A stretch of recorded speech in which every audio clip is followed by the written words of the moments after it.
Welcome to another episode of the Jerrick Report, my chance to showcase the many talents of some of my colleagues at Fox 29. First up, with autumn just a couple of days away, photographer Dave Eitzen, he presents the sights and sounds of the, well, what I'm calling the Summer of Storms 2021. A Doppler radar indicated tornado was located over Mullica Hill. Look at that tornado! Large tornado! Large destructive tornado on the river!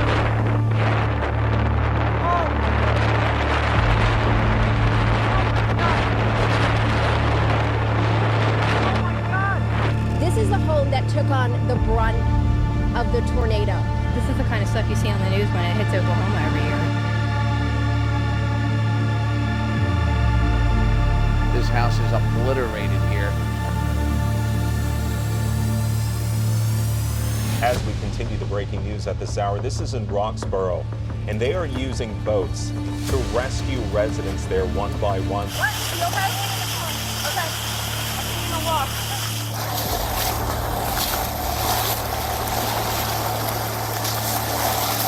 All right, you guys out? All right, we're gonna go this way. Yep.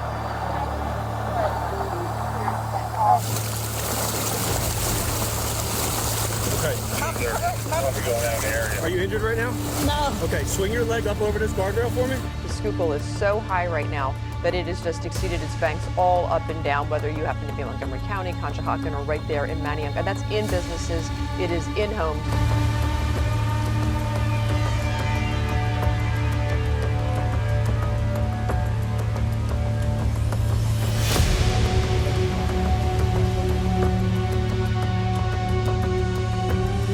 We believe that the parking lot itself is about 10 feet underwater. I'm going to say it again, 10 feet underwater. We have a rescue in progress here. And this is in Bridgeport. This is the second rescue that's happening right now on this street.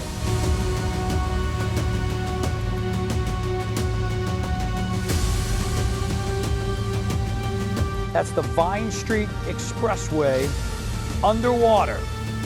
This is going to be one of the stunning images that will go down in Philadelphia history books. I-676, the Vine Street Expressway, completely flooded out at this hour. We'll be out of this eventually. At some point, the waters will recede. An extraordinary, sadly tragic, historic 24 hours in New Jersey. I grabbed her and ran, took both girls onto the steps and just huddled on top of them, and my husband was huddled on top of me, and everything, within 3 seconds, everything was just crashing down on us. The light was shining through. There was nothing over us. Our whole 2-story house just crumbled around us. There was water pipes bursting. It was awful.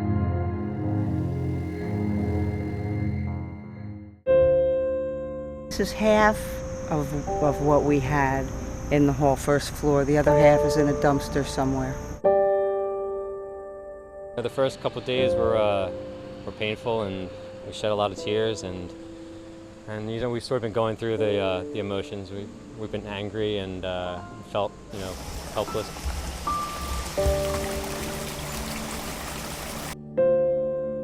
People volunteered to come over immediately. Neighbors are helping out, and even strangers coming by, and the gentleman behind me throwing wood, I met him today. He just recently moved here. That's the price you pay for like doing business here. You live by the river, you're going to get wet.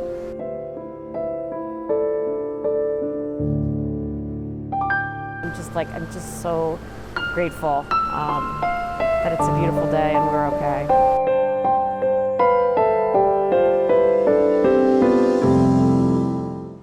Coming up next on the Jerrick Report, the synthesized sounds of success.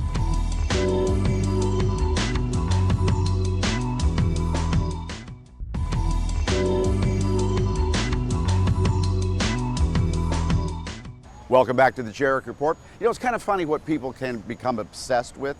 You're about to meet a man who just loves synthesizers. Yes, the machines that help us make music.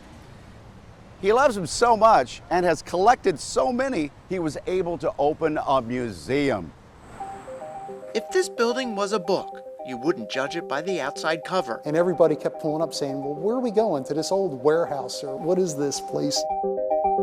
This place, on the inside, is 30,000 square feet of strangely shaped rooms, all attached to create a fortress of synthesizers, amps, and analog recording equipment. We're really not about the rock stars. We're more about the gear that the rock stars use. This is Emmy App, or the Electronic Music Education and Preservation Project. It gives me a thrill, is what it does. Vincent Popillo Sr. is Emmy App's founder. You see, back in the 70s, Vincent was in a band. He was one of the first to have one of these, a Mini Moog keyboard, the world's first portable synthesizer. It was part of the band's unique sound. But disco came along and ruined everything. You couldn't even get a job. You couldn't even play weddings or anything. So he sold all his equipment and went into the food business. Until Vincent had the urge to buy back some of his old gear. The Mini Moog that I had bought that I paid only $800 for, all of a sudden they're selling for $1,500 and $2,000, and they just started climbing in value. Vincent bought more, and more. So much, it easily takes you a few hours to see what he has on display. It was unbelievable to think that this quantity of amazingly rare gems exists in a building in Harleysville, Pennsylvania, and nobody knew about it. Drew Razan is Emmy App's executive director. We have Jimi Hendrix's fuzz-face distortion pedal and the wah-wah pedal that he actually used on stage at Woodstock. He showed me almost everything. So every single piece here has a story. So we spent a lot of time digging back in time and talking to the people that created these instruments. And most of these folks really want to talk about it because nobody's ever asked them. This is Rick Wakeman's keyboard collection from the band Yes. We know which gear was used for which recordings and which tours. Emmy App puts a countless amount of time into research. Music is iconic. It'll take you back in time. Let's talk about where their heads were at the time that they were making the music. What instruments did they use? How did they do it? This is Emmy App's showstopper. Keith Emerson of Emerson, Lake and Palmer's giant Moog modular, set up just as Emerson would on stage. Vincent Popillo Jr. helps keep it running. Amplifiers are controlled by the envelopes, and once you get all these pieces put together, it's very, very simple. The rich sound echoes through every inch of the building.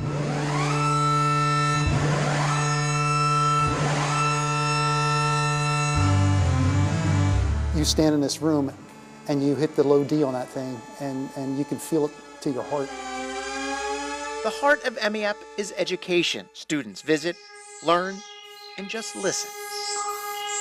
There's so much unmade music with these old instruments and these old sounds, and it's just to see the excitement. It's just wonderful to see their faces. It's very fulfilling.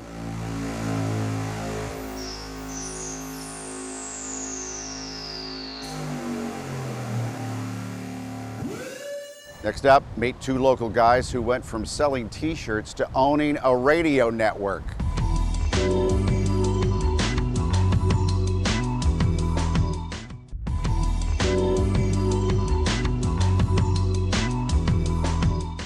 Welcome back. You know, it's so interesting to hear about the path that leads someone to a business. You're about to meet two local guys who started selling t-shirts, and that business led to them owning a radio network and a transportation company. I'm not kidding.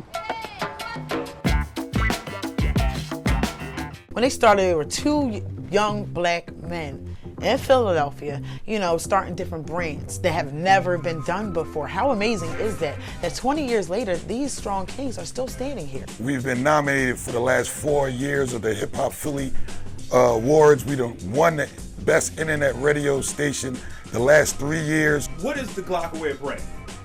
The Glockaware brand is a movement, it's a lifestyle. It's a clothing brand that branched off into multiple facets of entrepreneurship.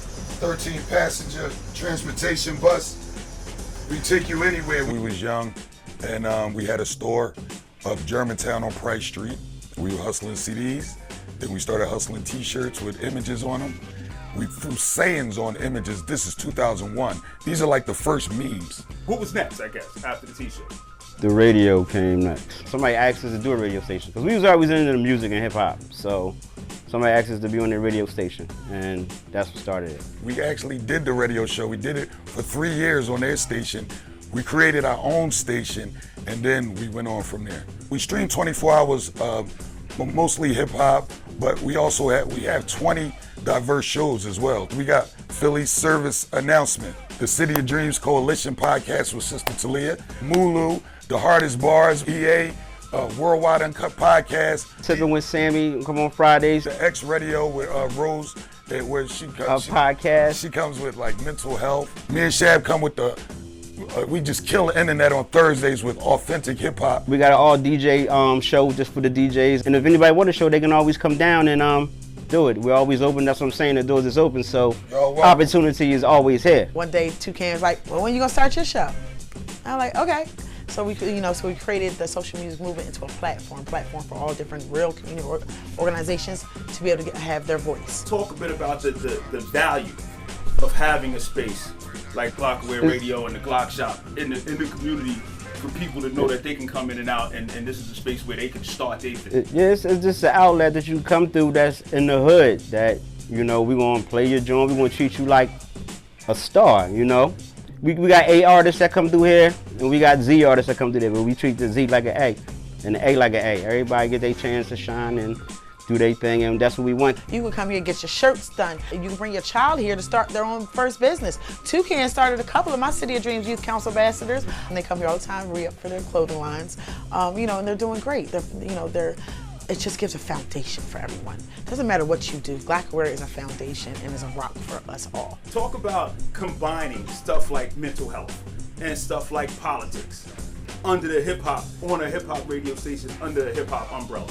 Because it's all people, and people is into everything. So you into hip hop, you into politics, you into your community. It all goes together. Everything goes together. People get the name misconstrued Glockaware. This is the most friendliest setting you can be in. Doing a clothing line called Glockaware. Me and Shab stayed on the end of every show we do. Homicide is the #1 cause of death amongst black youth. Be easy. It's not them that's killing us. It's us that's killing us. Wow, what a story. Continued success. All right, next up on the Jerrick Report, all the buzz about the cicadas.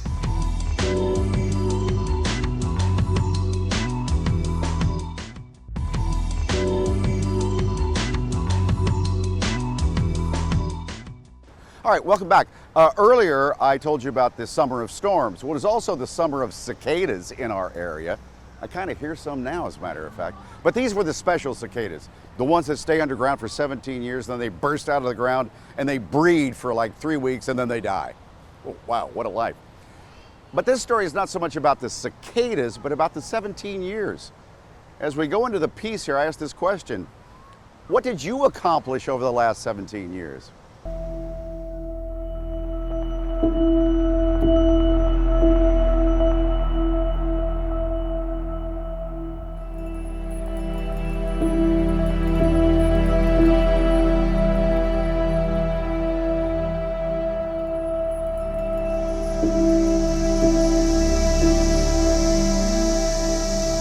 First of all, you can't believe it's already 17 years ago.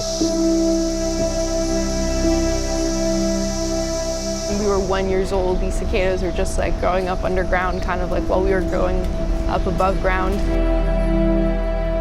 I was in high school still. I believe that was my sophomore, junior year, playing wrestling and football, just not caring about life,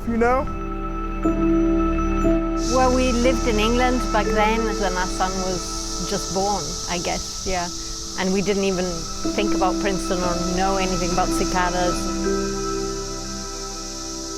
I was, a teenager, so just hanging out with my friends, taking little cicada exoskeletons and chasing them, chasing my friends around with them. I was just trying to think where we were 17 years ago. You were still an assistant professor at Rutgers, and I was a PhD student in Florida, and I had come up to see you and to see this. Crazy, all that's happened since then, and we have our daughter.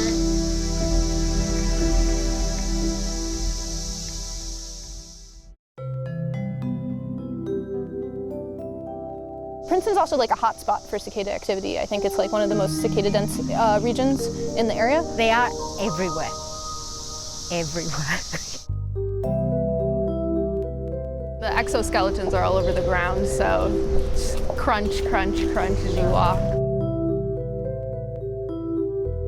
They kind of work their way out of the back, kind of explode almost backwards out of there, and that's the adult then that comes out. You were spooked. I was spooked, definitely. When you saw that transformation, you came back into the house and you went all like... these zombie movies, you know, that you get in the States. They are a pest. They're everywhere. They land everywhere. Very nerve-wracking. Lizzie isn't scared of them. They land in her hair. She just kind of plays with them. I've seen squirrel eat them, everybody. My friend Ilaria ate them some as well. So anyway, yeah, a friend of mine cooked them and ate them. She said they were crunchy.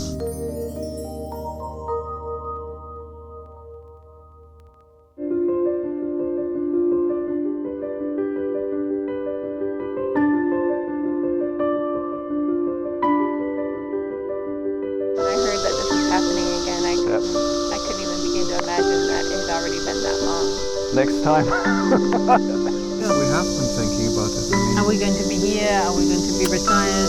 Are we going to... I'm excited. How about you? I am too, honestly. I mean, not excited for the cicadas, but definitely for, like, you know, adulthood.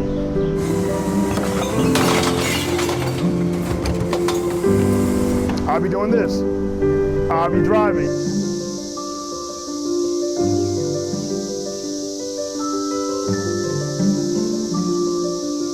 She won't see them again until she's old enough to go to college. She's going to like have her own opinions about things. She's going to be like a real person, not just a little shoulder warmer. It'll be fun to look back and, you know, kind of remember where you're at now. Cicadas will kind of be a reminder of, you know, this is the first time we kind of experienced it, so it's nice. I just hope we don't disturb them too much. I hope they come back, and it's a sign of continuity and environmental stability. I just hope they keep coming every 17 years. That's my hope.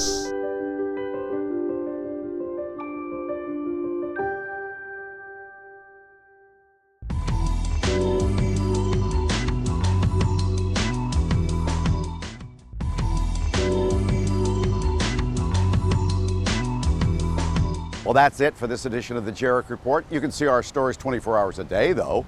Simply go to fox29.com and you scroll down to the Jerrick Report. I'll see you Monday on Good Day.